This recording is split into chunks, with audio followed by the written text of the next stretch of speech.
everybody. Welcome to Crafty Chat on AADL TV, episode number 9. And today we're with Lucy and Nancy, and we're going to talk about Creativebug, which is a website, a database that library card holders have an access to. You can use it for free completely, which is really cool. It's part of your membership. So Creativebug, it has thousands of video classes that are taught by designers and artists. Lots of different things you can search for. Something as, I don't want to say simple, like it sounds bad, but as simple as like a coloring page. There's so many really cool coloring pages on there by these artists. And then there's also programs that incorporate using those coloring pages. And then there's sewing, there's design. What else? There's cooking, painting. Cooking, yeah, the cooking crochet. Kids crafts, adult crafts, everything from super beginner level all the way up to advanced stuff. Mm-hmm. We kind of talked about this of like the things, because we've had Creativebug for a while, and the three of us have been talking about it, of things we've experimented with and things we've wanted to get to, and we kind of took this as the chance to really jump into the watch list that we've been saving for a while of to actually get some of this stuff done instead of, talking about it for a while. What were some of the things that you guys first noticed when we got Creativebug that you were the most excited about? I kind of really dove into looking at the daily practice series, and that's still sort of where I'm at, because I feel like I haven't spent a lot of time with Creativebug. Like I'm just scratching the surface, because it's just one of those things that's like, in fact, we were talking about doing this for an episode, and it was getting to be, maybe it was like Tuesday. I was finally like, oh yeah, I should probably start looking at the website Creativebug again. And I was like, man, do I need to go? I have too many things. The fear of like more inspiration, more rabbit holes, but it was worth it though, because I found things that like related to some other stuff I was doing. But yeah, so that for me, I think the daily practice, and I also dove into some Sashiko at one point, really inspired by it. But I enjoy I think more watching it than I've actually dove into doing any of it. So. And that's the thing I was going to mention. Sorry. No, you're fine. Go ahead. I had some coffee. They have what they call CBTV, which is Creativebug TV, and their television programs. So some of it's like a documentary, or they might talk to an artist or go into their studio. They have like time-lapse videos. Some of the programs that they've had on Facebook, they'll have on there, and it's all free content. So even without, I guess, the library membership, like anyone in the world, so like you could share these programs. So I'm like, hey, more stuff to go and watch. But it's actually kind of nice, because I'm really tired of like Netflix and like shows, and so there's some cool stuff to just like, because I mean, we all have talked about how we just like to watch people crafting. Yeah, it's very soothing. Yeah. I'm starting to run out of stuff to watch, so that's good to know that that's there, because I watch Evan and Katelyn crafts on YouTube, and then I watch a lot of Achievement Hunter. It's a video gaming company, or group subsidiary of Rooster Teeth Productions, based out of Austin, Texas, and I watch their Minecraft Let's Plays. I'm starting to go back and rewatch highlight reels that I've watched 3 or 4 times before, so I'm starting to run. Like, I'm out of material to watch while I'm crafting, so that's good to know that that's there. Yeah. Not everybody that I'm watching is updating during the pandemic, which is absolutely understandable, but I'm running out of things to watch. How about you, Lucy? What was at the top of your list?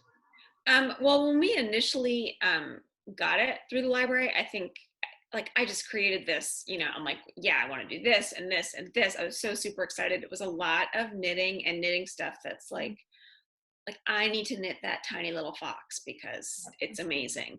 But I think the only thing that I actually ended up knitting from there were those fingerless mitts, and I did 1.5, so I need to go back and finish that. But like you, Heidi, I kind of enjoyed watching someone else knit and put together a tiny little fox. Now that I've gone back and revisited it, like specifically when we were talking about it last week, it was more the daily practice that I was inspired by. And I think part of that comes from, I've noticed that I feel better right now if I'm sort of doing some craft, anything creative, like one little tiny creative thing a day. It just makes me feel better. And some days it's even more than that. Some days it's like I'll jump in and make 20 poems, but that somehow going through Creativebug and looking at the daily practice, it seems silly that it just hit me, but I was like, wow, the days when I'm just doing, even if it's 10 minutes of like drawing or trying to do this block printing thing, like I just feel better in this particular time period. So I think that I got excited by the possibilities of like every day I can just look at this and see what's available. And I do want to try one of the like the 31 days, you know, I'm gonna do the Lisa Condon has a 31 days of drawing and painting with ink. So once I get the ink, I'm gonna give that a try. But do you think you'll actually do like a thing every day? I don't know. That'll be, and you know, knowing me, I probably will go through and be like, well, I like the one we're doing this day. That one doesn't speak to me. But it would be a good challenge for me to do it. That is the challenge, like every day. And right now, you know, I think that you can carve out that time, or I can carve out that time. It's not, the scheduling allows it a little bit more right now. So it would be a good challenge. Yeah, I I'm kind of bad reminded at the everyday thing though. That's from day one of me crafting. I'm inconsistent and I have a short attention span and I like jumping around and that's something that I enjoy. So those kind of challenges immediately kind of put me off of, I don't know that I can do that. I don't know that I can actually commit to that. At some point I'd like to try it, but that hasn't really been on the top of my list because a lot of the stuff that I was looking at were when, like you said, Lucy, we were both looking at each other like I added like 20 things to my Creativebug watch list. I'm going to get to them eventually, but you know, it's just like that initial excitement of like, you know, picking cherries off of a tree. It was really, really awesome. But the things that I've actually watched that I've gravitated towards are the things that I actually have never done before. So like the projects that we picked to present in this video were the things that I actually really wanted to do were like more art journaling and painting and watercolor, and improving my skills in that regard. And I've wanted to do that for a long time. There's a lady that, and I'll talk about her a little bit more later on in the video, but I found her on YouTube a long time ago. She's a witch in Milwaukee. Her name is Molly Roberts, and she had a YouTube channel. It was Her Speak for a long time, where she would do grimoire prompts, and she's big into art witchcraft and some of that really, really cool stuff. And her artwork is always just so bright and creative and really kind of messy in an artistic way. And it was like, when I paint and when I do those kind of things, I'm very structured. It's always stay inside the lines, don't, you know, specific motifs and designs. So I wanted to kind of emulate that more painterly style. So I gravitated towards that kind of stuff because it was like, I want my art to look more like this. I like what I'm doing now, but I want to kind of grow into that area. And then a lot of the knitting stuff that I didn't know, I looked at those mittens that you were working on, Lucy. They're Fair Isle mittens or color work. And I had never done color work up to that point, and I'm kind of building skills in that area to start doing bigger color work projects. Right. And then, yeah, just really cute amigurumi stuff. There's a unicorn and a pineapple that I want to do. It's just really cute. So there's just so much stuff on there that's kind of piqued my interest. But yeah, I really like the way that the videos on there. I'm just gonna do a little plug for how it's organized, but like, you know, across the top, you can like, really nicely, just even before you're ready to dive into like 31 days of ink, whatever, you can look at the materials list. You can print out a PDF of like anything that you're going to need. It's like you're getting this, it appeals to the going to school part of me too, because it's like you're getting your little syllabus and your, you know, I like that too. So yeah, it's more than even just watching the video. Like you could get something even just from what's available, like what's attached to the video, I think. Because I know like the bigger videos that I've watched are all organized into chapters, and then the chapters are titled like each skill that you're going to use in order or each step of the project. Do the daily practice stuff do that as well, where they'll like give you a title of like the chapters are 1 through 31 and it's just a minute or two a piece? Yeah. They do that? Yeah. It'll like say like day 1 and then what the focus is. And so it's tempting to just kind of pop around and be like, ooh, that looks cool. Yeah, that's the thing. It's like they don't withhold, you know. But it's also helpful because then, if you really want to get into the project, you kind of get to see, what's there. I like having a preview. I like knowing what I'm getting into. Most of the time before I've even started it, was why I like it a lot. You can not only print off the pattern, but it's going to print off your supply list, the skills you need to know, the things you're going to do, and I find that really holistic approach to starting a project is really helpful. And there's a gallery of work that other people have done. Because I do that on Ravelry. Like, I'll see a pattern and I'm like, well, I want to see what other people's, like, how it came out, especially if they use different yarns and that kind of thing. So I find that I love looking at other folks' color choices. I have a whole album in Ravelry of project inspiration of just color combinations that I've liked, versions of projects that I want to do, because I find other people's work so inspiring. Of like, that's really gorgeous. Can I, get a little bit of inspiration from that for something that I want to do that's similar or for the same project? So. Yeah. The thing too, I was gonna say, like with the 30-day, it's taking me back to yoga because they'll be like popular to do 30-day challenges or something like that, and it's like people are always like, oh, I don't know if I can do that. I don't know if I really want to commit to like every single day, but it's like you just get there and you just keep doing it, and it's like it can be rewarding in ways that you didn't expect, especially if it's something you don't think you can do, and especially if there's those elements of it that like don't speak to you. You don't want to, you're already judging it and you're already making a decision about it and you haven't even really experienced it, so it's like where's that coming from, right? So yeah. But I know I looked at the I'm going to start an altered book challenge. Well, it's not really altered book challenge. And I was already like, I'm going to document this. And, I was kind of filming my intro and like, I'm not going to do it every day. I'll probably do 2 or 3 things in one day. I'm already like deciding that I'm like, I'm going against the grain. Yeah. Is not to go, like, sometimes you'll do the one thing in the day and then you're like, that was fun and very rewarding.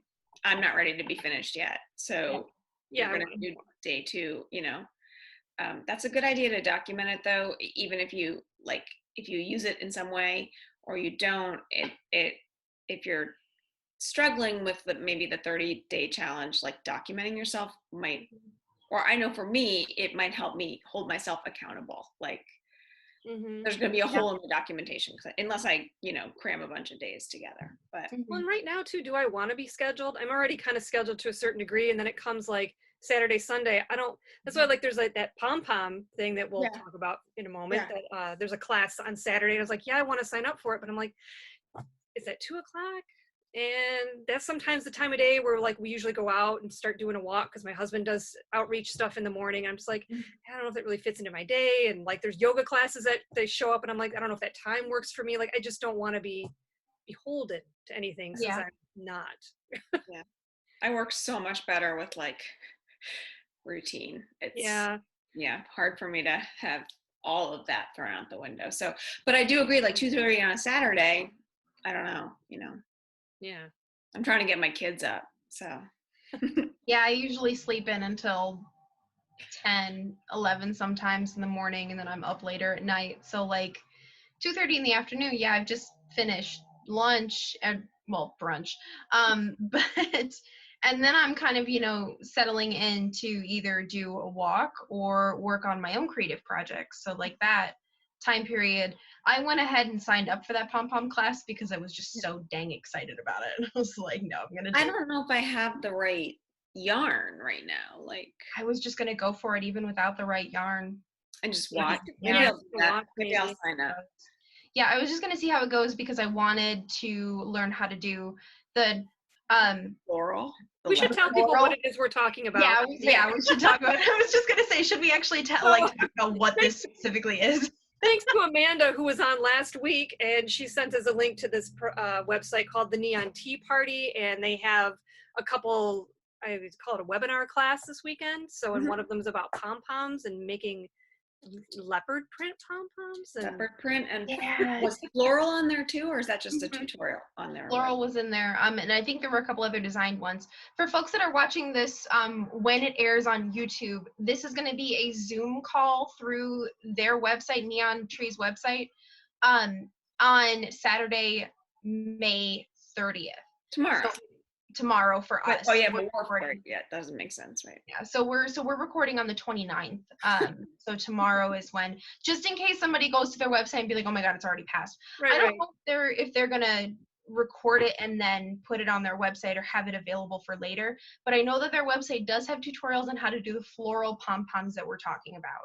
It does, and it has striped. It also has these this lovely earring Earrings. Oh, They're so cute. I love them. I think they're adorable.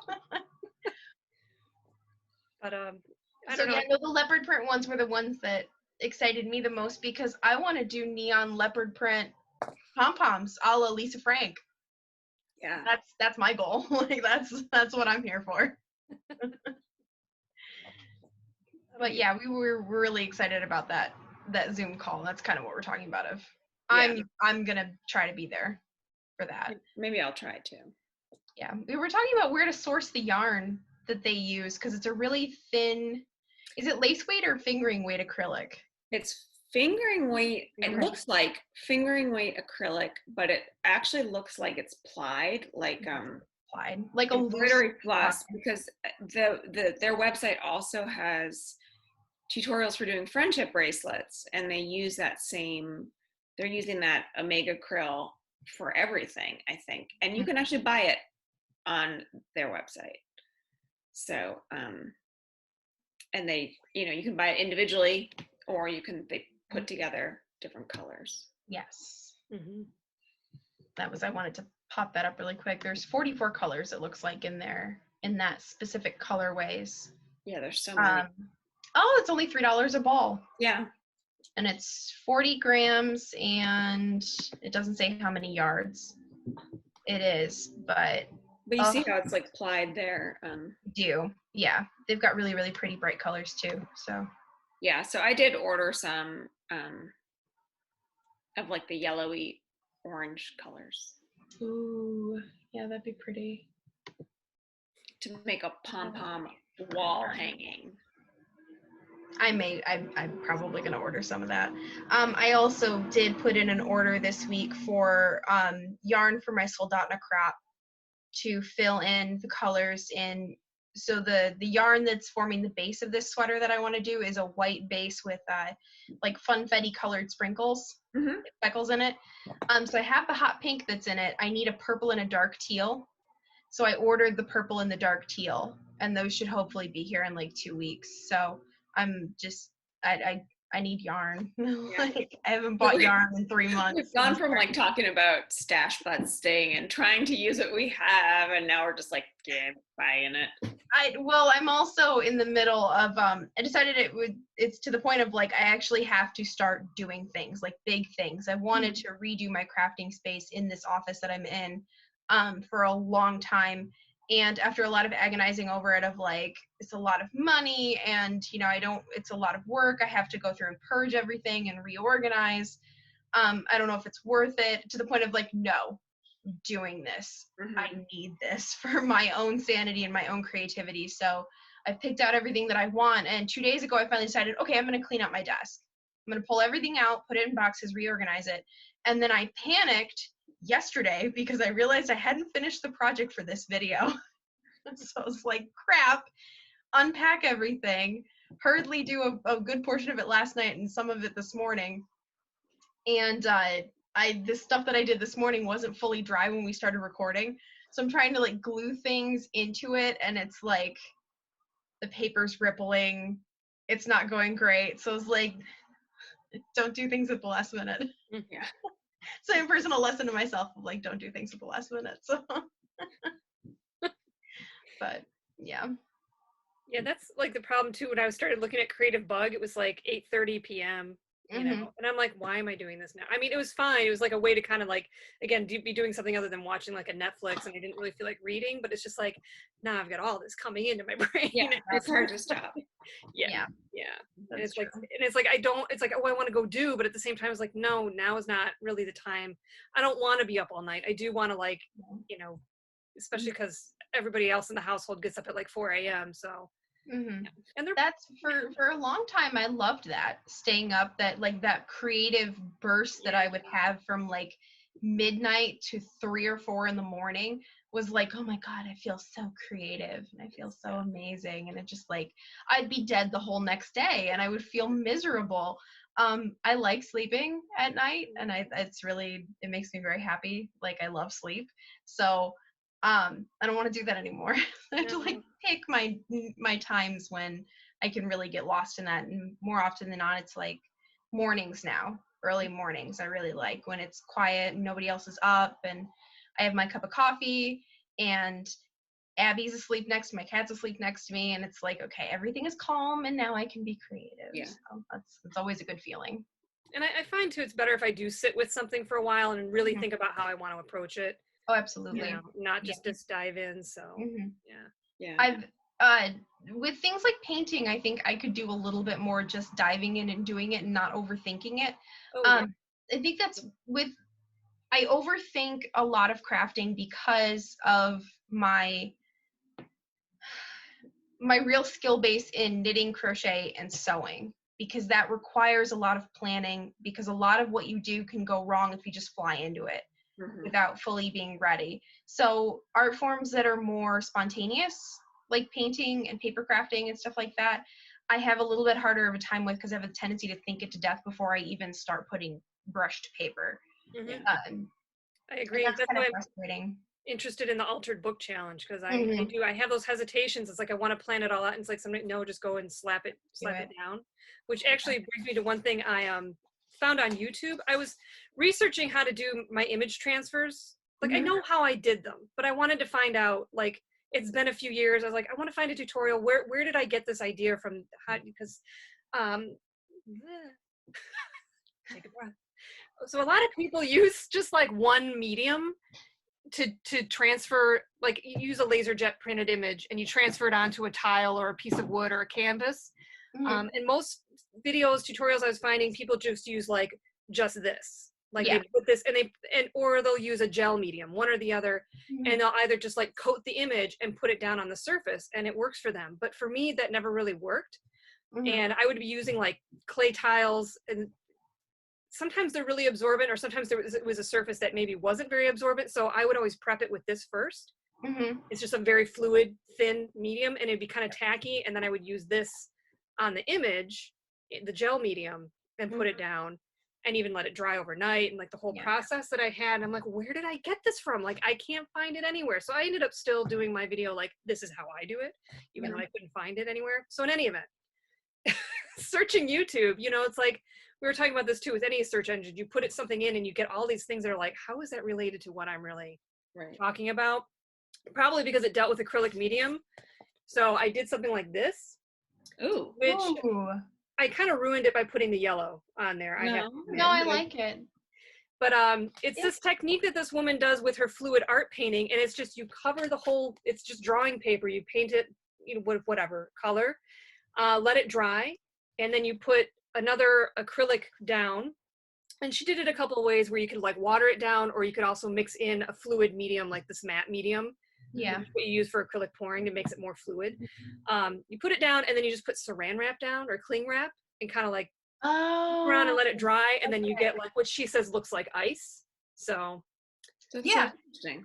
I actually got that unintentionally. I did exactly totally unintentionally, because so when I started, the project I picked was an art journaling one, and I wanted to do art journaling for a while. I started on YouTube looking for stuff about art journaling, because I'm a planner person. I wanted to do something that was a little bit more loose and artistic. So I bought a ton of composition notebooks on clearance for like 50 cents because they were recommending of like, find something that you don't mind destroying. And they were like, oh, the pages in here are really thin, so you can Mod Podge them together and then Mod Podge over top of it. Well, the problem with Mod Podge is that it's really, really wet and sticky. So I was having these pages that were like bubbling and warping, and then they said, oh, put wax paper between it so that it doesn't stick together. Well, that doesn't really work because the Mod Podge was soaking through the wax paper. And I wasn't really using that much. So when I would like close the book to get it to dry, I was getting these weird, my lighting's a little weird, but I was getting these weird kind of ripples in it. And I was I didn't really like it. I was like, what the heck is that? I don't like that at all. But it was the Zen moment of like, no, it doesn't matter. It's fine. I did it. The paint's on there. The page is done. Stop freaking out about it. But I did not expect that. And I got frustrated early on doing these art journals because they were also telling me some of the tutorials of like, oh, just use white gesso on the page and it'll cover up all the lines on the composition paper. It didn't work. And I could still see lines after 3 coats of gesso on the pages, and I was getting super frustrated, so I tried white matte medium. That didn't work either. So I went through this particular composition book and did like 7 or 8 pages in all different methods, and they all turned out differently. And then got frustrated and just pushed it off of like, this isn't working the way that I wanted it to. I was being really rigid on like, this is what my expectation is, and if it doesn't meet my expectation, I'm not going to do it. And it sat for 2 years. I haven't touched this before this week in 2 years. So doing painting last night and this morning was like, no, it's fine. It looks great. Painting, and I'm using acrylics over top of the gesso and the matte medium that I was using. It looks so much better after I paint it. But it was that waiting process of like, I have to wait for the pages to dry now that drives me a little crazy. I'm used to everything being immediate. Of, you know, I can just do something and it's done. But I do really, really like how this turned out. This is the first part of the book that I painted the inside cover and put a picture of myself and my name and the date, and then a picture of my cat. So, and then I just took some coloring pages that I had done and glued them in. Oh, cool. And 1 page of creative goals. And then this page, this was the background is a watercolor that I did when I was in high school. And the drawing is a lotus that I drew when I was in college. So I was cleaning out my crafting stuff. I'm finding a lot of my pagan books and stuff from when I was in high school and college, and a lot of really cool artwork that I did then. So I kind of chopped that up and put a picture with a quote on it that I really liked. So and that was really fun, and I really, really enjoyed this. So I think I'll actually keep doing it. But my issue is that painting is very messy. Yeah. And all my stuff is in flux. So I want to sit down and do all this painting, but I'm like, I made an absolute unholy mess in here this morning of ripped pieces of paper and paintbrushes and Mod Podge all over the place. But yeah, no, it was really fun. I liked it a lot. That's cool. One thing you could try instead of the wax paper might be parchment paper. I was going to try that next. Yeah, because the woman that did this video that I followed, that's what she used so she'd put parchment paper over cardboard so she could have different ones that she could move around, you know. Like, yes. It's because the paper becomes really wet, so, and it doesn't stick. My idea. Yeah. Yeah. But I know sometimes with wax paper, yeah, I don't know. So, but then again, I don't know if parchment will start to absorb that moisture if it's in a book like that. I don't know how that'll behave. It might. I thought about like the used pieces of wax paper because I do get some paint transfer. It's like I could keep reusing these and then cut them out and use them as like ephemera. Totally, yeah. And as backgrounds on pages. So I was kind of looking at it like, there may actually be a way for me to reuse these, and it'd be pretty cool. So, yeah. Never throw anything away. That's 90% of the problem, though. I never throw anything away. So. Yeah. I attempted to do some block printing from Creativebug because I was inspired by our chat with Amanda, and there's a class that was like from block to print. I think Catherine Watson is the name of the woman who did it, but she was really good because she showed you like a number of different ways. She'll even have like the same image, but she's carving it negatively and then positively. So and then she doesn't print anything until she's gone through and like showed you how to carve everything. I mean, I kind of skipped around, but she was great in the carving. She's like, it doesn't have to be perfect around here. This is why we're just gonna run ink over this and see how it looks, and you can go back in. It was really good for me because, as I was saying, I did these blocks, but as I was saying, I think before we started, that this was one of her designs, and then I just was doing another flower, but I get really picky about all these little, it's like, how do you get that space totally cleaned out? And I know there are ways and techniques, but it was good to have someone reminding me that it didn't have to, like, it's okay to have the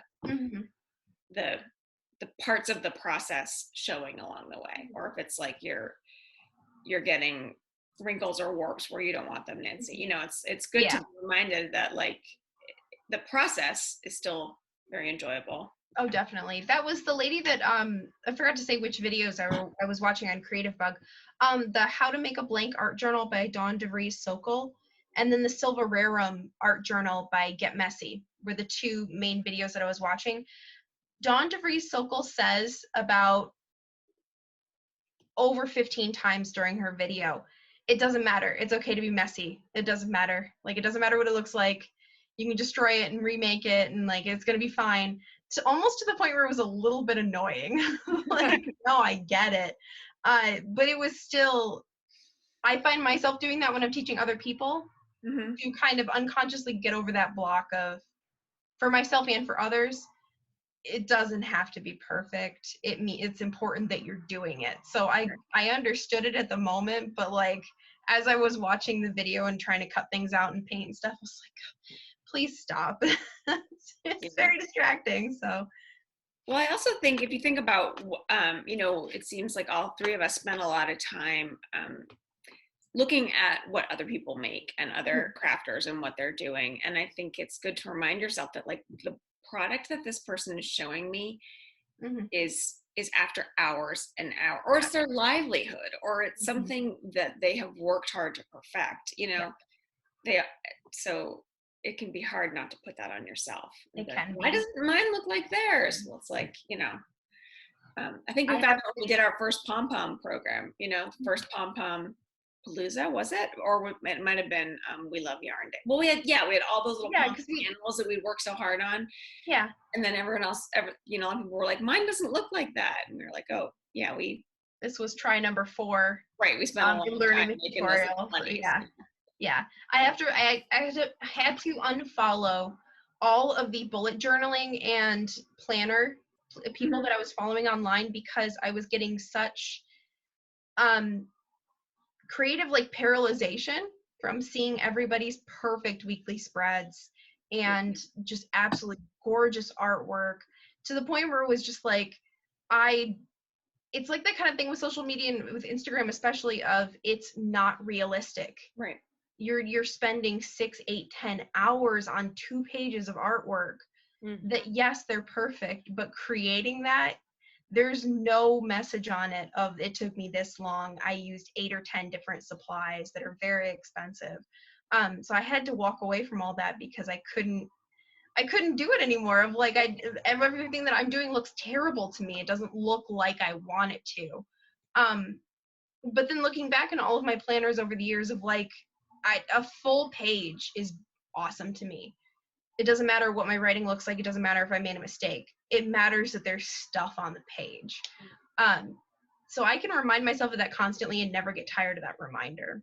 Yeah. Because I do think that it helps a lot to remember it matters that you're doing it. It doesn't matter that it's perfect. And it won't get close to perfect unless you keep doing it. So. Yes, exactly. Yeah. Perfection comes through practice and having your own spin on things, I think. Yeah, you look at too many things, it does block your vision, for sure. Yeah. And especially when things are like, they seem clean and simple enough that it's just like, well, why couldn't I have just gone and done that, you know? And it's like, yeah, that artist envy kind of idea of like, yeah. And I've had people say that to me more than once, of like, oh my God, your embroidery's perfect. It's like, I can point out 6 mistakes on here. Like, it's okay. It's not going to be perfect. So, yeah. But, you know, that's art, I think. That's it's not quantifiable. It's a qualitative thing. Yeah. Well, great. Yeah. So I think we sort of circled back around to Creativebug, but yeah, we started there anyways. So Yeah, I think and we did. I think we'll come back. There's more to talk about with Creativebug in the future too. That I think we'll discuss. Well, I think, yeah, and if we decide, like, you know, if you're gonna do the book challenge, Heidi, or if I'm gonna actually do this painting, drawing with ink, like it'll be good to do a check-in. Like I actually have done it now every day this week, or I didn't do it at all. I'll have to look and see if there's a 30-day challenge on there. I mean, it'd be kind of interesting to, if we're continuing to do this, to just update each other on our progress. And I don't know. Kick our butts into something other than knitting and crochet too, right? I know. Yeah, when I looked at Creativebug, I was like, I'm not looking at fiber arts right now. I want to find something not a fiber art. When I was picking a project, it was like, I don't want to pick something fiber art related because I do so much of it already and I talk about it so much. So let's talk about something a little bit different, kind of flex my creative muscles a little bit and not be stuck in the same type of thing. Yeah. And also being a service or a database that's being offered through the library, when we initially got it, I think we were trying to figure out how to work that into programming. And so it was like having a different focus with it. And so sometimes I didn't spend as much time. So like now just having more of a personal, and it's going to spill, it's already, it's like, oh, there's some ideas there that like are going to spill into probably wanting to do some programming, which is great. But, there's still stuff on there that I would love to present as programs. Right. So. Yeah. Great. Okay. Well, thank you guys for joining us for the video today. Leave us a comment down below if you'd like, there's anything you want us to talk about or any comments you have of things that we talked about today. Please feel free to like the video, subscribe to the channel, and check out all the other art and craft and trivia and variety show and all different things that are on AADL TV. We'll be back next week for episode 10. Thank you so much for joining us again. Have a great day and don't forget to love each other. Bye. Bye. Bye.